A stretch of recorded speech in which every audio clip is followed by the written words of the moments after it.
शिवाय नमस्तुभ्यं। हर हर महादेव।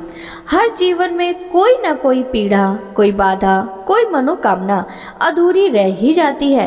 कुछ को संतान की चिंता, कुछ को दाम्पत्य जीवन में शांति, तो कुछ को आर्थिक कठिनाई। ऐसे समय में एक ही आश्रय है, भगवान शिव और माता पार्वती का करुणामय आंचल। आइए आज सोमवार व्रत की कथा से पहले ध्यान लगाइए उन भगवान शिव शंकर का जिनके नेत्रों में करुणा है, मस्तक पर चंद्र, कंठ में विष और जिनके चरणों में समस्त संसार की शांति है, जिनकी जटाओं से बहती गंगा सबके पापों को हरती है और उनका डमरू संपूर्ण सृष्टि का नाद है।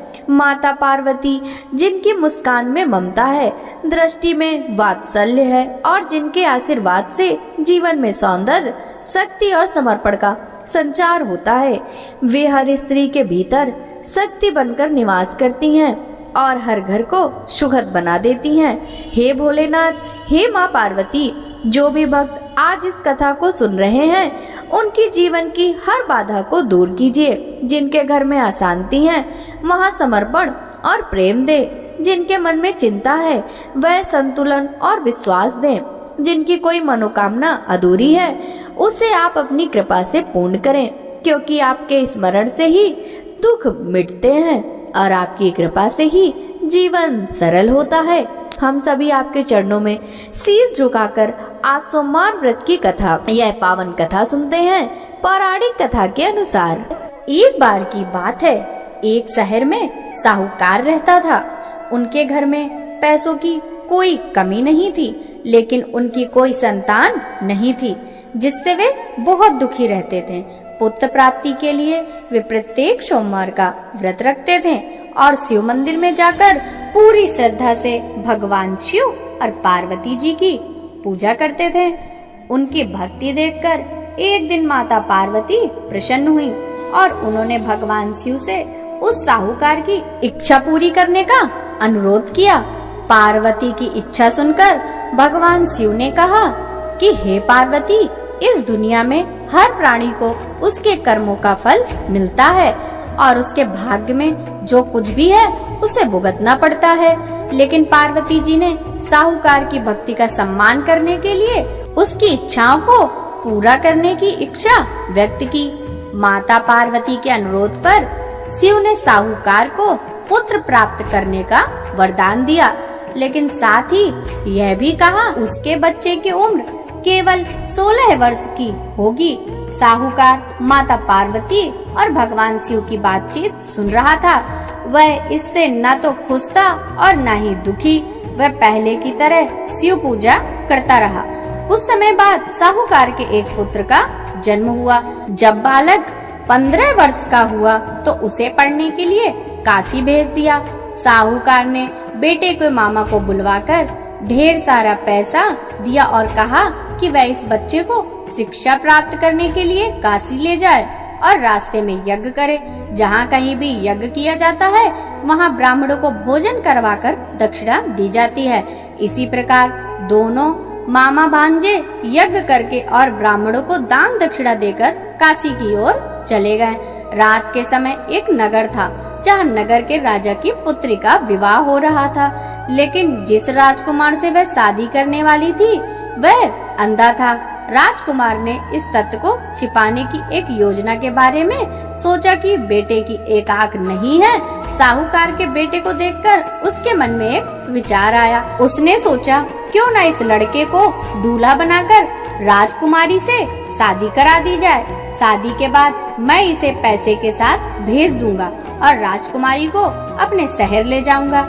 लड़के की शादी दूल्हे के कपड़े पहनकर राजकुमारी से कर दी गई, लेकिन साहूकार का बेटा ईमानदार था, उसे यह उचित नहीं लगा। मौका पाकर उसने राजकुमारी की चुन्नी के किनारे पर लिखा कि तुम्हारी शादी तो मुझसे हो गई, लेकिन जिस राजकुमार के साथ तुम्हें भेजा जाएगा वह एक आंख का काना है। मैं काशी पढ़ने जा रहा हूँ। राजकुमारी ने जब चुन्नी पर लिखी बातें पढ़ी तो उसने यह बात अपने माता पिता को बताई। राजा ने अपनी बेटी को विदा नहीं किया, जिससे बारात वापस चली गई। उधर साहूकार का लड़का उसके मामा काशी पहुँचे वहां जाकर उन्होंने यज्ञ किया। जिस दिन बालक 16 वर्ष का हुआ उस दिन यज्ञ हुआ। लड़के ने मामा से कहा, मेरी तबीयत ठीक नहीं है। मामा ने कहा, तुम अंदर जाकर सो जाओ। शिव के वरदान के अनुसार थोड़े ही समय में उस बालक के प्राण निकल गए। मृत भांजे को देख उसके मामा विलाप करने लगे। संयोग से शिव और माता पार्वती उसी समय वहां से जा रहे थे। पार्वती ने भगवान से कहा, स्वामी, मैं इसके रोने की आवाज सहन नहीं कर सकती। आपको इस व्यक्ति की पीड़ा दूर करनी चाहिए। जब शिव मृत बालक के पास पहुंच गए तो उन्होंने कहा, यह उसी साहूकार का पुत्र है जिसे मैंने 16 वर्ष की आयु का वरदान दिया था। अब इसकी उम्र हो गई। लेकिन माता पार्वती ने कहा, हे महादेव, कृपया इस बच्चे को और उम्र दें, नहीं तो इसके माता पिता भी इससे अलग होने के कारण तड़प तड़प कर मर जाएंगे। माता पार्वती के अनुरोध पर भगवान शिव ने बालक को जीवित रहने का वरदान दिया। शिव की कृपा से बालक जीवित हो गया। लड़का अपनी पढ़ाई पूरी करने के बाद अपने मामा के साथ अपने शहर चला गया। दोनों उसी शहर पहुँचे जहाँ उसकी शादी हुई थी। उस नगर में यज्ञ का आयोजन किया। लड़के के ससुर ने उसे पहचान लिया और महल में जाकर उसकी देखभाल की और अपनी बेटी को विदा किया। यहाँ साहूकार और उसकी पत्नी भूखे प्यासे अपने बेटे का इंतजार कर रहे थे। उसने कसम खाई थी कि अगर उसे अपने बेटे की मौत की खबर मिली तो वह भी अपनी जान दे देंगे। लेकिन अपने बेटे की जीवित रहने की खबर पाकर वह बहुत खुश हुआ।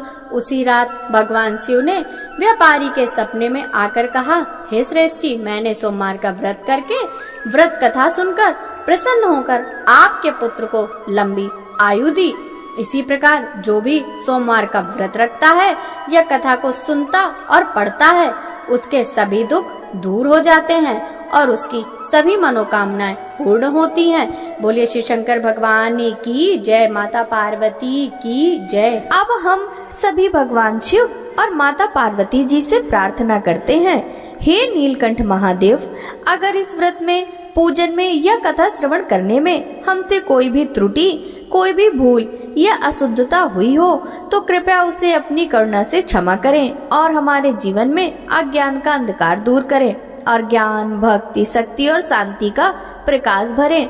हे माँ पार्वती, आपकी करुणा से ही घरों में सुख, प्रेम और स्थिरता बनी रहती है। आप हर बहन, बेटी और माता को शक्ति दें और सभी परिवारों में समृद्धि और सौभाग्य का वास करें। इस प्रकार जो भी भक्त श्रद्धा से और विश्वास के साथ इस कथा का श्रवण करता है, भोलेनाथ और माता पार्वती की कृपा से उन्हें मन चाहे फल की प्राप्ति होती है। भगवान शिव सभी की मनोकामनाएं पूर्ण करते हैं। ओम जय शिवे ओंकारा, स्वामी जय शिवे ओंकारा, ब्रह्मा विष्णु सदा शिव अर्धांगी तारा। ओम जय शिवे ओंकारा, एकानन चतुरानन पंचानन राजे, स्वामी पंचानन राजे, हंसासन गरुड़ासन वृषवाहन साजे। ओम जय शिवे ओंकारा, दो भुज चार चतुर भुज, 10 भुज अति सोहे, स्वामी 10 भुज अति सोहे, तीनों रूप निरखता त्रिभुवन जन मोहे। ओम जय शिवे ओंकारा, स्वामी जय हरे ओंकारा, अच्छे माला बन माला, रुंड माला धारी, चंदन मृग मद सोहे, बोले शुभकारी। ओम जय शिवे ओंकारा, श्वेतांबर पीतांबर बागांबर अंगे, स्वामी बागांबर अंगे, सनकादिक ब्रह्मादिक प्रेतादिक संगे। ओम जय शिवे ओंकारा करे के मध्य कमंडलु चक्र त्रिशूल धरता स्वामी चक्र त्रिशूल धरता जग करता सन हरता जग पालन करता ओम जय शिवे ओंकारा ब्रह्मा विष्णु सदा शिव जानते अविवेका स्वामी जानते अविवेका प्रणवाक्षर के मध्य तीनों ही एका ओम जय शिवे ओंकारा त्रिगुण स्वामी जी की आरती जो कोई जन गावे स्वामी जो कोई जन गावे कहत शिवानंद स्वामी मन वांछित फल पावे ओम जय शिवे ओंकारा स्वामी जय शिवे ओंकारा। बोलिए शिव शंकर भगवान की जय।